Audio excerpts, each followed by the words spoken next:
വഖഫ് ബില്ലിന് കേന്ദ്ര മന്ത്രിസഭ അംഗീകാരം നൽകി. വീണ്ടും വഖഫ് ബില്ലിനെ എതിർക്കുന്ന തീവ്ര ഇസ്ലാമിസ്റ്റുകൾക്ക് വമ്പൻ തിരിച്ചടിയാണ് വീണ്ടും ഉണ്ടായിരിക്കുന്നത്. വഖഫ് ബില്ല് എന്നത് നടപ്പിലാകുന്ന കാലം വിദൂരമല്ല എന്നതാണ് ഇതോടെ വ്യക്തമാകുന്നത്. സംയുക്ത പാർലമെന്ററി സമിതി നിർദ്ദേശിച്ച വിവിധ ഭേദഗതികൾ ഉൾപ്പെടുത്തിയ പുതുക്കിയ വഖഫ് ബില്ലിന് കേന്ദ്ര മന്ത്രിസഭ അംഗീകാരം നൽകിയിരിക്കുകയാണ്. പുതുക്കിയ ബില്ലിനെ അതിൽ പ്രധാന നിർദ്ദേശങ്ങൾ ഇങ്ങനെയാണ്. 5 വർഷം പ്രകടമായി തന്നെ ഇസ്ലാം മതം ആചരിച്ചാലോ വഖഫിന് സ്വത്ത് നൽകാനാവൂ എന്ന വ്യവസ്ഥ ഉൾപ്പെടുത്തി. വഖഫ് നിയമം എന്നത് ഉമ്മീദ്, അതായത് unified Waqf management, empowerment, efficiency and development act എന്നാക്കി. നിയമപരമായി അവകാശമുള്ള ആൾക്ക് മാത്രമേ വഖഫിന് സ്വത്ത് കൈമാറാനാവൂ. വഖഫ് സ്വത്താണോ അതോ സർക്കാർ സ്വത്താണോ എന്ന് തീരുമാനിക്കാൻ വഖഫ് കമ്മീഷണർക്ക് അധികാരം നൽകിയത് സംസ്ഥാന സർക്കാർ നിയോഗിക്കുന്ന ഉദ്യോഗസ്ഥൻ എന്നാക്കി മാറ്റിയിരിക്കുകയാണ്. അടുത്തതായി പറയുന്നത്, സംസ്ഥാന സർക്കാർ വഖഫ് പട്ടിക വിജ്ഞാപനം ചെയ്താൽ 90 ദിവസത്തിനകം വഖഫ് പോർട്ടലിലും ഡാറ്റാബേസിലും അപ്ലോഡ് ചെയ്യണം എന്നതാണ്.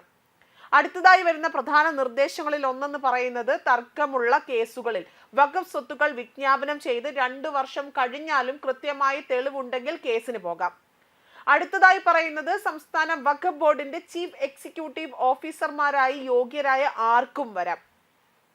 അടുത്തതായി പറയുന്ന പ്രധാന നിർദ്ദേശം, നിലവിൽ വഖഫ് രജിസ്ട്രേഷൻ ഇല്ലാത്ത സ്വത്തുക്കൾ വഖഫ് രജിസ്റ്റർ ചെയ്യുമ്പോൾ തന്നെ പത്രപരസ്യം നൽകണം എന്നതാണ്.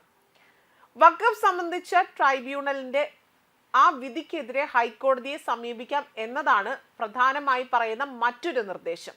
വഖഫ് ബോർഡിൽ അമുസ്ലിങ്ങളെ ഉൾപ്പെടുത്തുന്നതും നിയമത്തിന്റെ പേര് മാറ്റുന്നതും അടക്കമുള്ള 14 ഭേദഗതികൾ ചേർത്തുള്ളതാണ് പുതുക്കിയ ബില്ല്.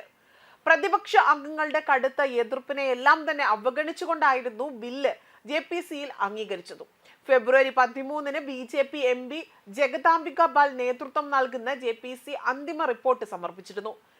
കേന്ദ്രീകൃത പോർട്ടലിലൂടെ തന്നെ വഖഫ് സ്വത്തുക്കളുടെ രജിസ്ട്രേഷൻ പ്രക്രിയ പരിഷ്കരിക്കാൻ ലക്ഷ്യമിട്ടുള്ള BJP നേതൃത്വത്തിലുള്ള NDA സർക്കാരിന്റെ ആദ്യ പ്രധാന സംരംഭമാണ് ബില്ലെന്ന് പറയുന്നത്.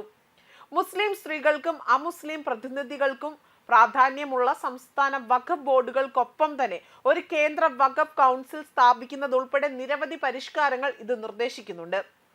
ഒരു വസ്തുവിനെ വഖഫ് അല്ലെങ്കിൽ സർക്കാർ ഭൂമിയായി തരം തിരിച്ചുകൊണ്ടോ എന്ന് നിർണയിക്കുന്നതിനായുള്ള പ്രാഥമിക അധികാരത്തിനായി ജില്ലാ കളക്ടറെ നിയോഗിക്കുന്നതിനുള്ള നിർദ്ദേശമാണ് ബില്ലിലെ വിവാദ വ്യവസ്ഥയായി പ്രതിപക്ഷം ആരോപിക്കുന്നത്.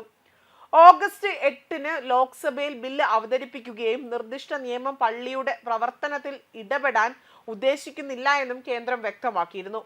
എന്നാൽ ഇതിനെ ഭരണഘടനയുടെയും മുസ്ലിങ്ങളെയും ലക്ഷ്യമിടുന്നുള്ളതാണ് എന്നും ചൂണ്ടിക്കാണിച്ചുകൊണ്ട് ചർച്ചകൾക്ക് ശേഷം പാർലമെന്റിന്റെ സംയുക്ത സമിതിക്ക് വിട്ടുകൊടുക്കുകയുണ്ടായത്. കൂടാതെ തന്നെ കഴിഞ്ഞ ദിവസമാണ് വഖഫ് ഭേദഗതി ബില്ലുമായി ബന്ധപ്പെട്ട പാർലമെന്ററി സംയുക്ത സമിതി റിപ്പോർട്ടിന് രാജ്യസഭയുടെ അംഗീകാരം ലഭിച്ചതും.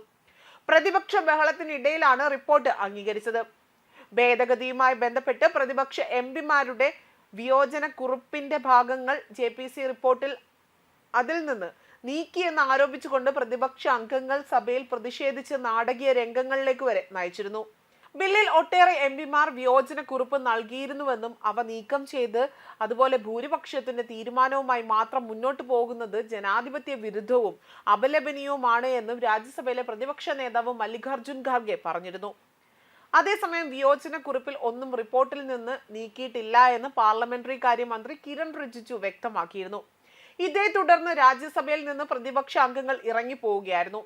തുടർന്ന് പ്രതിപക്ഷ MPമാർ ലോക്സഭാ സ്പീക്കർ ഓം ബിർള, മന്ത്രി കിരൺ റിജിജു എന്നിവരുമായി നടത്തിയ ചർച്ചയിൽ വിയോജനക്കുറിപ്പുകൾ JPC കരട് റിപ്പോർട്ടിൽ പൂർണ്ണമായി തന്നെ ഉൾക്കൊള്ളിക്കാൻ ധാരണയാവുകയും ചെയ്തിരുന്നു. ന്യൂസ് ഡെസ്ക് കർമ്മ ന്യൂസ്.